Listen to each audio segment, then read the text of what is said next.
आप सभी भाई बहनों का आज की आध्यात्मिक चर्चा में बहुत बहुत स्वागत है। आज की चर्चा का विषय है सामान्य मनुष्य का जीवन। इसके नीचे हमने दो बातें लिखी। एक में लिखा है रजोगुण का प्रभाव और दूसरे में लिखा है सतोगुण का अभाव। देखिए, आज की चर्चा का जो एक शीर्षक है या वीडियो का जो एक नाम है, उसी नाम को ही यदि आप 1-2 मिनट के लिए ध्यान से उस पर चिंतन करते हैं तो आपको अपने जीवन की दिशा या अपनी जो एक दशा बनी हुई है उसका एक आभास होने लगेगा कि हम गलत दिशा में चल रहे हैं, इसलिए हमारी आपकी दशा बिगड़ी हुई है। दशा का मतलब जो भी आपकी हमारी परिस्थितियां हैं, जीवन है। देखिए, जीवन किसको कहते हैं? सभी मनुष्य जीवन तो एक शब्द बोलते रहते हैं। देखिए, जन्म और मृत्यु के बीच की जो एक समय अवधि है आपके हमारे स्थूल शरीर की, उसका नाम ही एक जीवन है। और एक साधारण मनुष्य है, मनुष्य योनि के महत्व को समझता नहीं है। देखिए, शास्त्रों में 84 लाख प्रकार की योनियां कही गई हैं। इतना एक साधारण मनुष्य को ज्ञान है, भले ही वो शास्त्रों का अध्ययन नहीं करता। ऐसी बात कम से कम भारत में तो देखिए लागू हो ही जाती है, क्योंकि भारत में देखिए गीता का बहुत अधिक प्रचार हुआ है। जगह जगह सत्संग होते हैं, जगह जगह मंदिर, मस्जिद, गुरुद्वारे बने हुए हैं। यानी विभिन्न प्रकार से परमात्मा से जुड़ने की एक स्थितियां बनी हुई हैं। भले ही विदेशों में भी ऐसी स्थितियां हैं, लेकिन विदेशों में देखिए एक भोग के अधिक साधन होने के कारण इन आध्यात्मिक गतिविधियों में मनुष्य का जीवन कमजोर होता जा रहा है। देखिए, भारत को तो एक धार्मिक देश भी कहा जाता है, जबकि अन्य देशों को तो देखिए एक भौतिक देश ही कहा जाता है, क्योंकि अन्य देशों में भौतिक उन्नति अधिक हो चुकी है। भले ही आज भारत में भी भौतिक उन्नति बहुत अधिक स्तर पर दिखने लगी है, लेकिन फिर भी देखिए भारत को एक धार्मिक देश कहा जाता है। भले ही भारत में अन्य देशों के मुकाबले एक हेरा फेरी या झूठ अधिक मात्रा में दिखता है। देखिए, अन्य देशों में एक बात तो माननी होगी कि वहाँ सफाई का अधिक ध्यान दिया जाता है।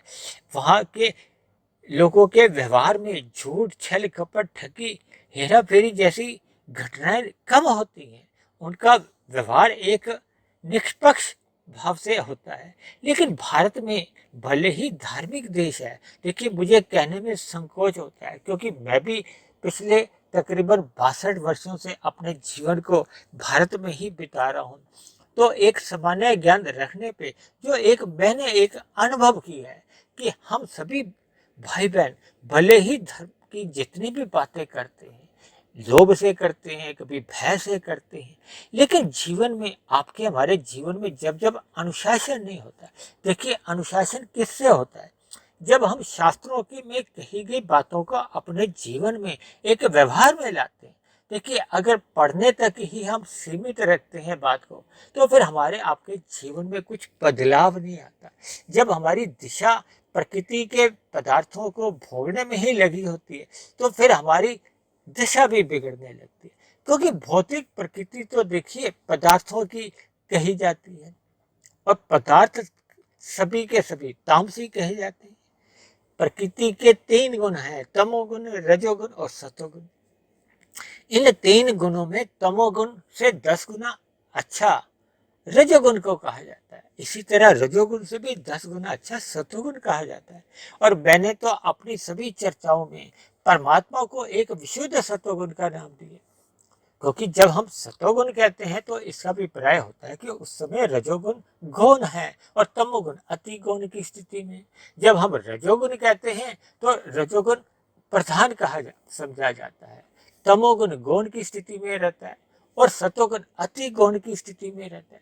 और जब जब तमोगुण कहा जाता है तो फिर तमोगुण की प्रधानता मानी जाती है। ऐसे में रजोगुण गौण स्थिति में रहता है और सतोगुण अति गौण की स्थिति में रहता है। लेकिन एक स्थिति जो आपको हमें महसूस होती है, जो सामने आती है, देखिए रजोगुण और सतोगुण की स्थितियों में कोई विशेष भिन्नता नहीं है, क्योंकि दोनों ही स्थितियों में सतोगुण अति गुण की स्थिति में रहता है। देखिए, सत्वगुण बढ़ाने के लिए ही आपको हमें ये मनुष्य जीवन मिला है। मनुष्य जीवन का महत्व इसी में ही है कि हम अपने जीवन में जितना अधिक सत्वगुण बढ़ाते जाते हैं तो वो आपकी हमारी एक आध्यात्मिक उन्नति की दिशा की ओर हमें ले जाता है। देखिए, मैंने अपने सभी चर्चाओं में सत्वगुण से विशुद्ध सत्वगुण, देखिए जब मनुष्य सत्वगुण में स्थित हो जाता है, जब उसका सत्वगुण एक प्रधान अवस्था में होता है, रजोगुण गौण स्थिति में रहता है और तमोगुण अति गौण की स्थिति में रहता है, तो फिर सत्वगुण में रहते हुए वो ज्ञान की स्थिति में रहता है। वो उसको अपने कर्तव्य कर्मों का बोध बना रहता है। दूसरी बात, उसके जीवन में एक अनुशासन बना रहता है, उसकी दिनचर्या एक व्यवस्थित रहती है। तब ऐसे में उसको विशुद्ध सत्वगुण परमात्मा को समझने के लिए, जानने के लिए या जुड़ने के लिए एक पर्याप्त अनुकूलताएं मिलती हैं, क्योंकि उसको ज्ञान की स्थिति बनी रहती है, उसके भ्रम दूर होने लगते हैं। देखिए, रजोगुण को धुंध से भी जोड़ा जाता है क्योंकि भ्रम की स्थिति अधिक रहती है। अक्सर रजोगुणी मनुष्यों के जीवन में अंधविश्वास ज्यादा होते हैं। देखिए, मुझे ये बात कहने में संकोच तो होता ही है, क्योंकि एक साधारण मनुष्य जब लोभपूर्वक या भय से परमात्मा से जुड़ता है तो उसके जीवन में अंधविश्वास अधिक बने रहते हैं। हालांकि शास्त्रों में कर्म कांडों को भी बहुत अधिक महत्व दिया गया। कर्म कांडों को एक नर्सरी क्लास से मैंने अक्सर अपनी चर्चाओं में जोड़ा है। देखिए, जैसे एक साधारण मनुष्य है, स्कूल में आरंभ में प्ले स्कूल जाता है, नर्सरी कक्षाओं में जाता है, तो उसका जो आरंभिक ज्ञान होता है वो मोटा मोटी होता है। उसको ए फॉर एप्पल जब समझाया जाता है तो उसके हाथ में एप्पल दे दिया जाता है, जबकि बड़ी क्लासों में तो ए फॉर एप्पल नहीं सिखाया जाता।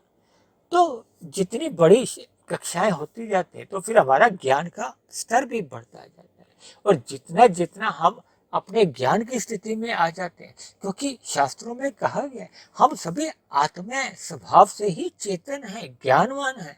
यानी कि आपके हमारे भीतर में आत्मा में ज्ञान तो पहले से ही है, हम कोई नया ज्ञान की चर्चा नहीं कर रहे। भले ही देखिए, मैंने लगभग 600 वीडियो जो बना दी हैं, इन सभी 600 वीडियो में परमात्मा का ज्ञान है, आत्मा का ज्ञान है और प्रकृति के 3 गुणों का, तमोगुण, रजोगुण और सतोगुण की ज्ञान की चर्चा आती है।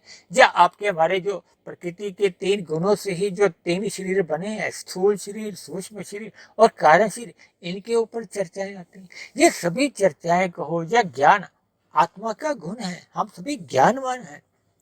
जबकि परमात्मा एक अनंत युक्त सत्ता है। परमात्मा को परम आत्मा कहा जाता है ना, वो एक परम सत्ता। परम शब्द केवल एक सत्ता के लिए आता है। देखिए, ये जो हम भगवान के विभिन्न स्वरूप देखते हैं ना, चाहे गुरुद्वारे में है, चाहे मंदिर में है, चाहे गिरजाघर में है या मस्जिद में है, देखिए परमात्मा एक ही सत्ता है, वो अलग अलग उसके स्वरूप है, क्योंकि अलग अलग स्वभावों के लोग हैं, अलग अलग उनके विचार हैं। तो परमात्मा ने भी उन सभी को ज्ञान का एक संदेश देने के लिए या भक्ति मार्ग पर उनको चलने के लिए जो एक अलग अलग प्रेरणा दी है, उनके फिर अलग अलग विचार बन गए, लेकिन परमात्मा एक ही सत्ता है। देखिए, मैंने एक चर्चा की थी भगवान एक रूप अनेक, यानी इन पे भी मैंने काफी चर्चाएं की हैं। लेकिन हम अक्सर अपने जीवन में जब जब अपने कर्मों में सुधार नहीं लाते, हम अनुशासन में नहीं रहते, ये जो प्रकृति के जो 3 गुण हैं, किस गुण का हमने अपने जीवन में कितना संग करना है। देखिए, आज जो हमने लिखा है ना, एक सामान्य मनुष्य का जीवन, रजोगुण का प्रभाव। रजोगुण क्या है? ये संसारी आकर्षण जितने भी आपको हमें दिखाई देते हैं, ये सभी रजोगुण का ही प्रभाव है। ये आप हम जो मेलों में घूमते हैं या माल में घूमते हैं, इधर उधर जो घूमने फिरने जाते हैं, या आपके हमारे जीवन में जो 5 भोग्य विषय एक प्रधान रूप में बने रहते हैं, गंध, रस, रूप, स्पर्श और शब्द, मनुष्य की दिनचर्या इसी की इर्द गिर्द ही घूमती है। क्योंकि मनुष्य बचपन से ही जो भौतिक शिक्षा लेता है तो उसका धीरे धीरे उद्देश्य क्या होता है कि वो धन कमाए। धन किस लिए? देखिए, खाने के लिए तो नहीं है, यानी कि धन को हम खाने में तो इस्तेमाल नहीं कर सकते। देखिए, अभी कुछ समय पूर्व जब कोरोना का एक बहुत ही भयानक काल चल रहा था, तो लोगों के पास धन होते हुए भी उनके जीवन में कितनी अनियमितताएं आ गई थी।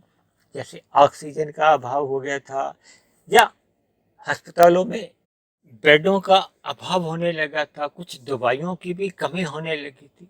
यानी कि धन खाने की चीज नहीं है। हमें अपने जीवन में पदार्थों से ही हमारा जीवन चलता है।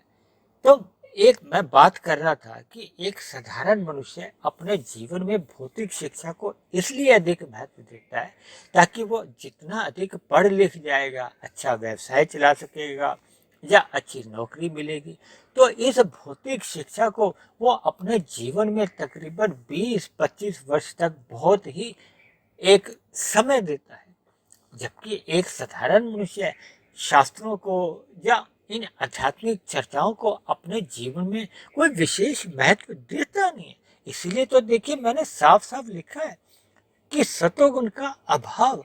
अभाव का मतलब ही ये है कि हम सतोगुण को कहो या सतोगुणी साहित्य को कहो, या ये जो मेरी जितनी भी वीडियो बनती हैं, इनको भी मनुष्य एक महत्व नहीं देता। देखिए, अब बात निकली है तो मैं आपको कह रहा हूँ।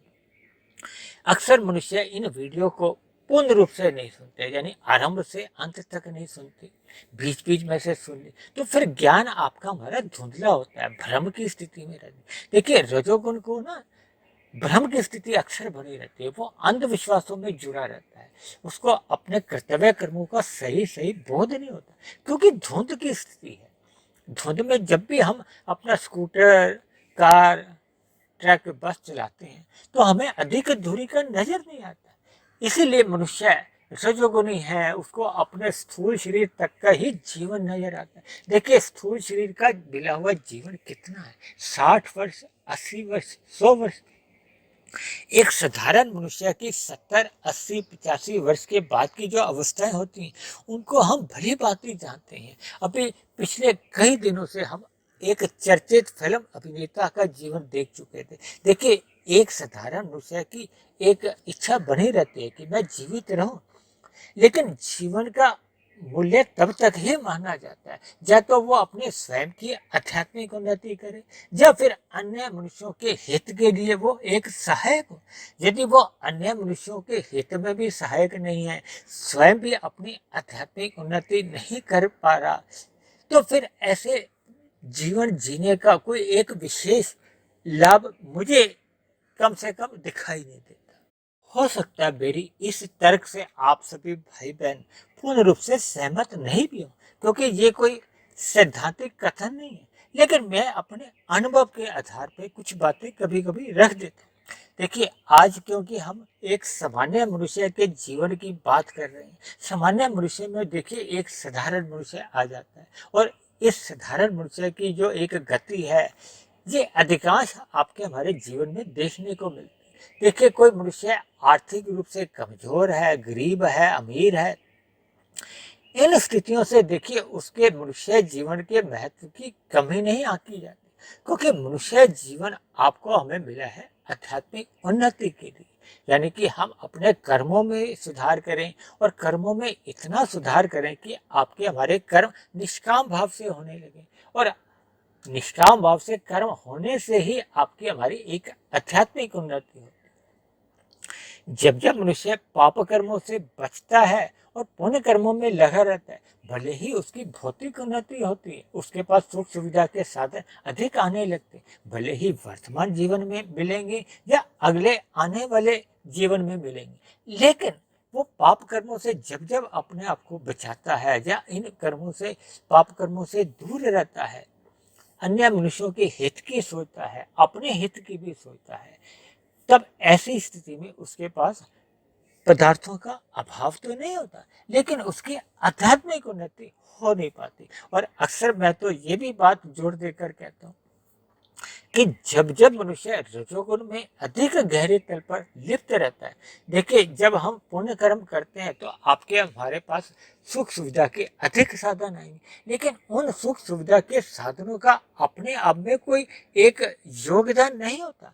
क्योंकि देखिए, जब आपकी हमारी एक आवश्यकताओं की पूर्ति होगी, देखिए उदाहरण के लिए एक भोजन करते समय आपको यदि 2 रोटी खानी है, 3 रोटी खानी है, 4 रोटी खानी है, तो आपके पास यदि 40 रोटी रखी है या 400 रोटी रखी है या 4,000 रोटी रखी है या 4 लाख रोटी रखी है, तो आपके पास उसका कोई विशेष महत्व नहीं, क्योंकि आपने 4 खानी है या 5 खानी है, 3 खानी है। शेष अगर रोटियां आपके पास उपलब्ध हैं, यदि हम उन रोटियों को एक समय के रहते रहते अन्य अभावग्रस्त लोगों में या अन्य जीव जंतु में बांट देते हैं, तो फिर उन पदार्थों का एक सदुपयोग हो जाता है। अन्यथा वो देखिए, जो पदार्थ हैं एक समय सीमा के बाद खराब हो जाते हैं, नष्ट हो जाते हैं। देखिए, मैं आपको कुछ बातें इशारों में कह रहा हूँ कि आपको हमें मिले हुए जीवन में एक मिले हुए साधनों का सदुपयोग करते हुए अपने मिले हुए समय का, सांसों का सदुपयोग करना चाहिए, क्योंकि आपका हमारा जीवन हर क्षण कमजोर होता जा रहा है, कम होता जा रहा है। यानी कि आपके हमारे जीवन में मिली हुई सांसें कम होती जा रही है, क्योंकि जैसे जैसे आपकी हमारी सांसें कम होती जा रही है, तो आपके हमारे पास जो समय बच रहा है वो कम होता जा रहा है। यानी कि कर्म करने के लिए भी आपके हमारे पास जीवन कम होता जा रहा है, ज्ञान लेने के लिए भी समय का अभाव होता जा रहा है, और भक्ति करने के लिए भी समय का अभाव होता जा रहा है। यानी कि हम अपने मिले हुए जीवन में कर्म योग, ज्ञान योग और भक्ति योग, जो कि भगवान श्री कृष्ण ने अर्जुन को माध्यम बनाते हुए हम सभी एक सामान्य मनुष्य को एक संदेश दिया है, एक उपदेश दिया है, एक शिक्षा दी है, एक ज्ञान से अवगत कराया है। प्रकृति के 3 गुणों का एक लक्षण क्या है, उन गुणों से हमने कैसे कैसे कितने कितने अंश में ही बंधना है, उनमें लिप्त नहीं होना, भोग विषयों से कैसे कैसे हमें बचना है, इन सभी चर्चाओं के ऊपर भगवान श्री कृष्ण ने प्रकाश डाला है। देखिए, भगवान के जितने भी शब्द होते हैं, बोल होते हैं, वो एक सिद्धांत रूप में आते हैं। देखिए, आपके हमारे जितने भी मत होते हैं या मेरे भी जो बोल होते हैं, देखिए मैं भी एक मायावत हूँ, इसमें भी किसी प्रकार की एक 100% शुद्धि संभव ही नहीं है, क्योंकि मैं भी एक मायावत हूँ। ये अलग बात है कि शास्त्रों का अध्ययन करने से, परमात्मा की प्रेरणा से ये ज्ञान की बातें मैं कर लेता हूँ, लेकिन मेरे ज्ञान को बताने में भी कुछ अशुद्धि हो सकती है, क्योंकि मैं भी एक मायावत हूँ। लेकिन परमात्मा के बोलों को या परमात्मा के मत को एक सिद्धांत रूप में समझा जाता है, क्योंकि आपके हमारे देखिए कहते हैं ना मतभेद, मेरे विचार अलग हैं, आपके विचार अलग हैं, इसलिए मतभेद तो हो सकता है, लेकिन परमात्मा की कही गई जितनी भी बातें हैं, जो भी शास्त्रों में परमात्मा द्वारा ज्ञान दिया गया है, वो एक आध्यात्मिक ज्ञान है, वो नित्य बना रहता है, उसमें किसी भी प्रकार की अशुद्धि नहीं होती। इसलिए कहा गया कि एक सामान्य मनुष्य को अपने जीवन में रजोगुण मर्यादा में रखना चाहिए, ताकि आपके हमारे जीवन में जब रजोगुण मर्यादा में रहेगा, तो फिर सतोगुण का प्रभाव जो एक अभाव रूप में पहले बना हुआ था, यानी कि हम रजोगुण का हमने अभाव करना है, प्रभाव नहीं रखना। देखिए, हम अपने जीवन में जगह जगह जितने भी विज्ञापन देखते हैं, वो सभी रजोगुण के कारण ही होती है। या दूसरे शब्दों में आप ये समझ सकते हैं कि जितने भी विज्ञापन होते हैं, ये 90% विज्ञापन आपके हमारे स्थूल शरीर के विषय भोगों की ही एक प्रेरणा देते हैं, एक उनको भोगने के लिए आकर्षण पैदा करते हैं। भले ही उन विज्ञापनों में उस पदार्थ विशेष में उतने गुण नहीं भी हों, लेकिन देखिए, विज्ञापन में एक आपकी हमारी जो मन की एक कमजोरी होती है ना, उसका लाभ उठाया जाता है। देखिए, ये एक प्रबंधन होता है अलग अलग उद्योगपतियों का, कि आपके हमारे जीवन में अधिक से अधिक पदार्थ भोगों में आए, उनकी बिक्री बढ़े। तो इसी बिक्री को बढ़ाने के सिलसिले में फिर एक विज्ञापन को बहुत ही आकर्षित बनाया जाता है, और मनुष्य सदा ही आकर्षण में फंस जाता है, क्योंकि जब जब मनुष्य रजोगुनी अधिक अनुपात में होता है, तो फिर उसको संसारी आकर्षण एक मोहनात्मक लगते हैं। देखिए, हम अपने स्थूल शरीर को जब जब अधिक महत्व देते हैं, तो फिर हमें रजोगुण ही अच्छा लगता है, जब जब हम अपने सूक्ष्म शरीर और कारण शरीर को अधिक महत्व देने लगते हैं तो फिर हमें सतोगुण अच्छा लगने लगता है। जब जब आपका हमारे जीवन में सतोगुण का अभाव बना रहता है तो फिर आपका हमारा जो सूक्ष्म शरीर है और कारण शरीर है, इनमें कोई एक पवित्रता नहीं आती। यानी कि जिस पवित्रता को लाने के लिए आपको हमें ये मनुष्य जीवन का एक अवसर मिला। अवसर क्या है कि हम अपने सूक्ष्म शरीर जो कि 17 तत्वों का होता है, 5 हमारे भोग विषय होते हैं, 5 ज्ञानेंद्रियां होती हैं, 5 कर्मेंद्रियां होती हैं, लेकिन मुख्य रूप से मन बुद्धि होते हैं। यानी कि जब जब मन बुद्धि में हमारे इन भोगों के प्रति एक आकर्षण बना होता है तो फिर बुद्धि एक राशि बन जाती है। देखिए, राशि बुद्धि का फिर इन मन के ऊपर नियंत्रण नहीं होता, जबकि भगवान श्री कृष्ण ने गीता में कहा है कि सतोगुण की लगाम परमात्मा के हाथ में दो। यानी कि हम परमात्मा की आज्ञा अनुसार अपना जीवन चलाएं। बुद्धि को सात्विक रखना चाहिए। सात्विक बुद्धि की लगाम से ही रजोगुण को नियंत्रण में रखा जा सकता है। जब ये भोग विषय जो 5 घोड़े हैं ये अनियंत्रित हो जाते हैं, अलग अलग दिशाओं में भागने लगते हैं, तो आपके हमारे स्थूल शरीर की कहो या हमारे रथ की क्या गति होगी। इसलिए हम इन सभी बातों को अपने जीवन में एक इनके सही सही अर्थ ग्रहण करने होंगे। यानी कि जब जब हम अपने स्थूल शरीर को सजाने संवारने में, यानी कि हम जैसे देखिए ब्यूटी पार्लर में जाते हैं, धन भी खर्च करते हैं, समय भी खर्च करते हैं। अक्सर मनुष्य ब्याह शादी में जाने से पहले कुछ मनुष्य इस क्षेत्र में ब्यूटी पार्लर में जाते हैं, 1 घंटा 2 घंटे 4 घंटे वहाँ समय बिताते हैं, धन भी लगाते हैं, हजारों में लगाते हैं। देखिए, इतने हजारों में एक सामान्य मनुष्य के परिवार का भी महीने का राशन पानी आ जाता है, यानी कि उनकी आवश्यकता भी पूरी हो जाती है। लेकिन एक मनुष्य जो केवल स्थूल शरीर को ही अधिक महत्व देता है और केवल अपने स्थूल शरीर के 4 6 10 12 घंटे के सजाने के लिए ही अपना धन भी खर्च करता है, समय भी खर्च करता है, ये देखिए सतोगुण के अभाव के कारण होती है। यानी कि एक सामान्य मनुष्य का जो जीवन है वह रजोगुण से प्रभावित होता है। रजोगुण का प्रभावित का मतलब ही ये कि जब जब हम अपने स्थूल शरीर को आवश्यकता से अधिक महत्व देते हैं तो हमारा फिर रजोगुण हमारे जीवन में छलांगे लगाने लगता है। ये जो हम जितने भी मॉल बने हुए हैं, शॉपिंग कॉम्प्लेक्स बने हुए थे, ये एक प्रकार के मेले ही हैं। मेलों की चकाचौंध में अक्सर बच्चे खो जाते हैं। देखिए, अक्सर आपने सुना होगा, बल्कि मैंने तो एक बार चर्चा भी की थी कि दुनिया एक मेला। ये संसार का एक मेले के समान है जहाँ विभिन्न प्रकार के भोग्य पदार्थ हैं, विभिन्न प्रकार के भोग्य विषय हैं। ये जो गंध रस रूप स्पर्श और शब्द, यानी विभिन्न प्रकार के आकर्षण ही आपके हमारे स्थूल शरीर को भोगों के लिए प्रेरित करते हैं। और जैसे जैसे हम इन भोगों में अपने आप को लिप्त करते हैं फिर व्यसनी बन जाते हैं, और व्यसनी बनते बनते हम प्रमाद में आ जाते हैं। प्रमाद के बाद फिर आलस्य आ जाता है, जिसके फलस्वरूप मनुष्य अपने कर्तव्य कर्मों को निभाता नहीं है। तब भोगों का व्यसनी उसका स्वभाव फिर वो अन्य मनुष्यों के साथ छल कपट ठगी हेरा फेरी अनीतिगत कार्य करने लगता है, पाप कर्म करने लगता है, तो उसका कर्माशय बिगड़ने लगता है। लेकिन प्रत्यक्ष रूप से यदि मनुष्य इन रजोगुण के प्रभाव से या जितने भी विषय भोगों में अपना धन लगाता है और धर्मानुसार पुरुषार्थ करते हुए धन कमाता भी है, तो ये प्रत्यक्ष रूप से कोई पाप कर्म नहीं माना जाता। लेकिन ऐसा माना जाता है कि तमोगुण और रजोगुण पड़ोसी हैं, क्योंकि तमोगुण को 1 माना जाता है, रजोगुण को 10 माना जाता है, क्योंकि तमोगुण से 10 गुना अच्छा रजोगुण है, और सतोगुण को इसलिए 100 माना जाता है। देखिए, मैं तो अपनी जितनी भी चर्चाओं में 1 10 100 1000 की संख्या पे ऊपर बहुत ही ज्ञान की बातें करता हूँ, क्योंकि ये बहुत ही एक साधारण विषय बन जाता है। क्योंकि एक मनुष्य को ये जो आर्थिक रूप से जब कोई बात समझाई जाती है तो बात जल्दी समझ आ जाती है। देखिए, मैंने तमोगुण को 1 माना है, रजोगुण को 10, सतोगुण को 100 और विशुद्ध सतोगुण यानी परमात्मा को 1000।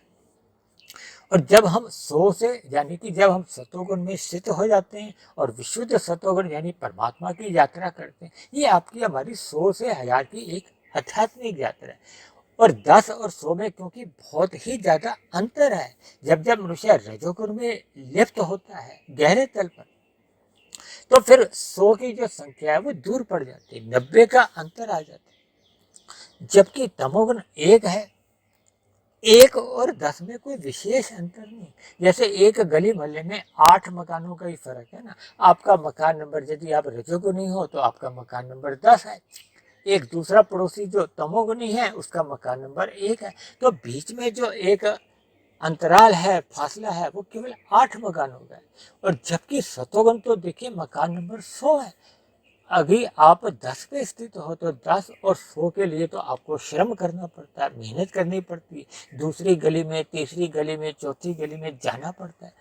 यानी इन बातों से हमने एक सकारात्मक संदेश लेनी है, ताकि आपके हमारे जीवन में जो सतोगुण का अभाव है, उस सतोगुण का अभाव नहीं, उसका हमें प्रभाव दिखे।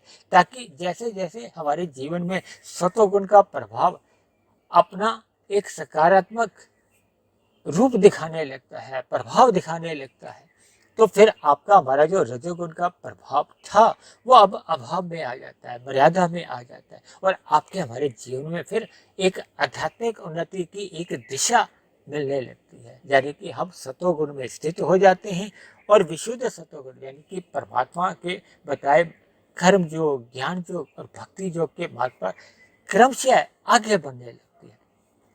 तो ये सभी मैंने बातें इसलिए कही हैं कि हमें अपने मिले हुए जीवन में इन गुणों का जो एक संग है वो कितने कितने अनुपात में करना चाहिए। देखिए शाम को जैसे ही सूर्य अस्त होता है तो तमोगुण का आरंभ हो जाता है, 8 घंटे का तमोगुण रहता है, फिर 8 घंटे का सतोगुण, और फिर जो दिन में जो हम अपने क्रियाकलाप काम धंधे करते हैं वो 8 घंटे रजोगुण के होते हैं। क्योंकि रजोगुण को क्रिया से जोड़ा जाता है और तमोगुण को पदार्थों से, पदार्थ सभी तामसी कहलाते हैं, और सतोगुण को ज्ञान से जोड़ा जाता है। यानी कि जब जब हम ज्ञान की स्थिति में होते हैं तो आपकी हमारी क्रियाएं सही दिशा में काम करती हैं। और जब जब हमें ज्ञान नहीं होता, देखिए मैं तो एक उदाहरण देता हूँ ना, कि आपके हमारे घरों में जब गृहिणी खाना बनाती है, उसको ज्ञान होता है खाना बनाने का, तो फिर वो क्रियाओं द्वारा उन पदार्थों का ऐसा एक अनुपात रखती है कि खाना स्वादिष्ट बनता है। और यदि किसी को ज्ञान ही नहीं है तो वह क्रियाएं भले ही करे, यानी कि जब जब सतोगुण का अभाव होगा, रजोगुण जितनी भी क्रियाएं कर ले उन पदार्थों के साथ, तो फिर वो स्वाद रहित खाना बनता है। यानी खाना तो देखिए बन जाता है, यानी कि आपका हमारा जीवन तो चलता रहता है, यानी हमारे जीवन में कोई सकारात्मक परिवर्तन नहीं आता। आज मनुष्य रात को 12 बजे तक जागता रहता है, 1 बजे, 2 बजे तक जागता रहता है।